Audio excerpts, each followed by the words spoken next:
We're on Baba Kama, Parak Dalet Mishnah Gimel. Third Mishnah in the fourth chapter of Baba Kama. First half of the Mishnah is, no problem, it's Gzeret HaKatuv. Gzeret HaKatuv means a decree of the pasuk of the verses. Shorsha Yisrael Shenagach Shorsh al Hegdesh. If a regular Jew's shore, ox, gores the shore of Hegdesh, Hegdesh means property belonging to the Beit HaMikdash. Or, Shal Hegdesh Shenagach the Shorsh al Yisrael. If the Hegdesh ox gores the ox of an Israel, patur. They are mutually patur. Shene'emar shor re'ehu. Okay, that we learned in the psukim. This we've seen in this pasuk. Let's just see it ourselves. We could dedicate our learning to the Rebbe, my father, Rav Simcha ben Yitzchak Kalman. Okay. Gov ish et shor. Gov shor ish et shor. Re'ehu. Shor re'ehu means his fellow man. Hegdesh is not your fellow man. It belongs to God. So all of these lies do not apply. So that's all good. The second half of the Mishnah is challenging and problematic. If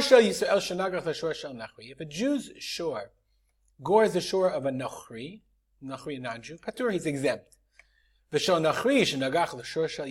if a non-Jew's ox gores the ox of an Israelite, of a Jew, Bein tam, bein mu'ad, mishalem nezek shalem. Whether it's tam or mu'ad, you have to pay full price. So there is an incredible asymmetry in the Mishnah between a Jew and a non-Jew. A Jew can collect.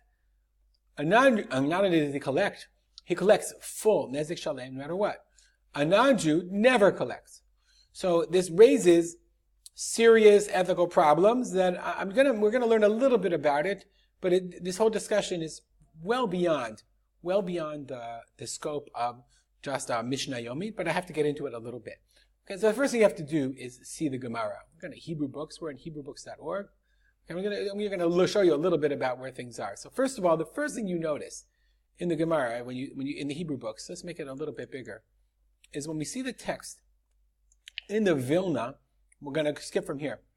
Shor shel Yisrael shenagach, the shor shel Kenaani patur. Shore of a Yisrael that gores the shore of a Kenani. You're saying, Kenani? One second, we didn't have that. What does it say? We had shor nagach shor shel Nachri. Nachri is a non-Jew. A Kenani is the Canaanite. So it's very interesting to note that the Vilna Shas changed this language. And if you want to see, there's a footnote up here, Gimel. Okay, Gimel.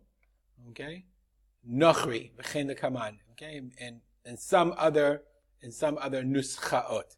So you should realize that right away. And so there's some asymmetry. That's in the Mishnah itself. Now let's go on. That's a lot of daf lam zayin and bet in Baba Kama. The Gemara itself has a problem. This asymmetry is a challenge. Okay, and it's such a challenge that the Gemara actually goes into it. The Babli goes into it in great detail. Amre, we said mimanavshach. Mimanavshach means pick a side. Ehu davka diknani hinach Yisrael nami li pater. Ehu davka. If it only means shor ish and shor ehu, diknani hinach Yisrael, when the ox of a Kanani gores the ox of Yisrael, nami li pater, he should also be patur. Ehu lav davka, if it doesn't matter if it's ehu, afilu bi Yisrael kinagach diknani nechayev. Okay, so then Yisrael should also be chayav. Why the asymmetry? Either you can't have it both ways. So the Gemara gives two answers. Amar Rabbi Avo, Amar v'yimoded eretz. Okay, this is a pasuk from Chabakuk, we'll see. Let's see Chabakuk. Let's see if I can move it over. Yeah, I can move it over. I have to figure out, there we go. Okay. In Chabakuk, Amar v'yimoded eretz, Ra v'yater goyim v'yitpotetsu hararei ad. So this is a pasuk. I'm not going to get into the specific explanation of the pasuk, but it seems that the goyim blew up the rules. They didn't. Ra v'iter goyim ra sheva mitzvot shekibu lahem b'nei Noach kevan shelo kimu al kimu amar v'hitir mamon Yisrael. So God said that they were commanded with sheva mitzvah b'nei Noach. They didn't fulfill the shemos b'nei Noach. Okay, so HaKadosh Baruch Hu said, okay, then the Jews get your money. Rabbi Yochanan Amar Mehach. Rabbi Yochanan says, Hofia mihar paran. This is a pasuk in Devarim. Hofia mihar paran v'atam river kodesh. This is from Hazinu. Mi paran hofia mamonam li Yisrael. From Paran, that God gave the money to the Jews, the money of the non-Jews to the Israel. So There's much more to say on this machloket. But we have a machloket, the first position of Rabbi Abahu is their fault. They don't keep Shiva mitzvot. Okay, Rabbi Yochanan says, no, it wasn't nothing to do with their actions. We get their money. He doesn't really say why. Okay, let's go back to, I just want to show you. So if you look, I just want to show you, this is called the Friedberg Talmud Bavli Variance Project that talks about Eidei HaNusach.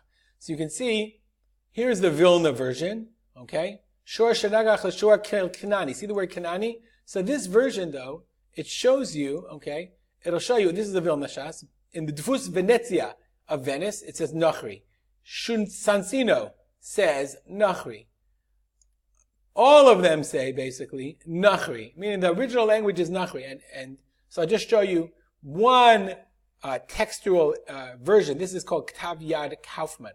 Ktav Yad Kaufman was found by a guy named Kaufman. Let's see if we can make it a little bigger. I don't know, we're going to... Okay? And you can't make it out. I'm sorry if it's too small. Here, Shorsha Yisrael Shanaga Shorshel Nachri. Way back when, they always said Nachri, and in the Vilna Shas, it doesn't say Nachri, it says Kenani. This is the Cambridge Ktav Yad. Also, I think you can see it. Shorsha Yisrael Shanagach Shorshel Nachri. They always had Nachri, and it was really non-Jews. That's exactly what they said it. How do we understand it? So, what does the Bartanura say? And I'm going long.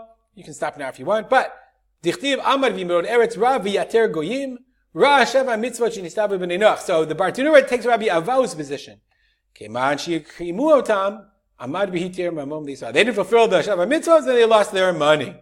Ve'Omer, but he gives a second position. Hofia is Rabbi Yochanan. Hofia Mehar Paran. Gila Mamonos Avdu Kochav v'Hitiram. That God revealed the money on the non-Jews and gave them to the Jewish people. Okay, and they also they didn't take the Torah. God offered them the Torah. They didn't want it, so they lost their money. And the Rambam says two other things. The Rambam, fascinating. In the Pirush Mishnah, the Rambam says,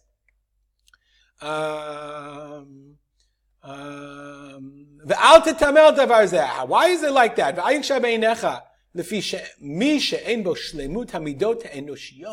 Someone doesn't have the shleimut, the fullness, the completion of human attributes. Eino bichlal ha'adam al ha'emet. He's not really a human being. And by the way, this has to be explained in much larger detail. So it seems like they act unethically, and that's sort of the implication of the idea of Shia Sheva Mitzvot. They steal from us all the time. So it's, they don't deserve the protection of our money. Now, but you look at the Mishnah Torah, this is a Rambam, Mishnah Torah, Hilchet Nizkei Mamon, Perek Cher Alachach Hey. Okay? Shor Shel Akum, Shenagach Shei Yisrael, Bein Tam Bein Mu'em, Meshalem Nezek Shalem, the non-Jew always has to pay. Knasu La'akum. So the Rambam says this is a fine on the non-Jews, of Eishinim Zinir B'mitzvot, so that he follows Rabbi Abahu. They don't follow the mitzvot. Ve'enam Misalkim HaNezek. And they don't remove damages. V'im lo techayev otam al nizkei behemtan. If we don't make them pay, then we're not going to be able to guard. They won't guard them animals. Okay, and then we're going to cause people to lose money. Okay, so you get the sense. I mean, the problem is obvious. First of all, it says Nachri, and in the Vilna Shas they changed it from Nachri to Kenani. Fascinating why they did that. Okay, all the other versions say Kenani, they say Nachri, so you understand why they didn't. They were with trouble. Okay, and obviously the asymmetry is something that is difficult for us to understand now in our day. I'm going to stop here. There's much more to say on this, but it's important to point out that the truth of the Mishnah and to try to understand what the Tanaim, where they were coming from and what their perspective was in making this law. Okay, have a great day.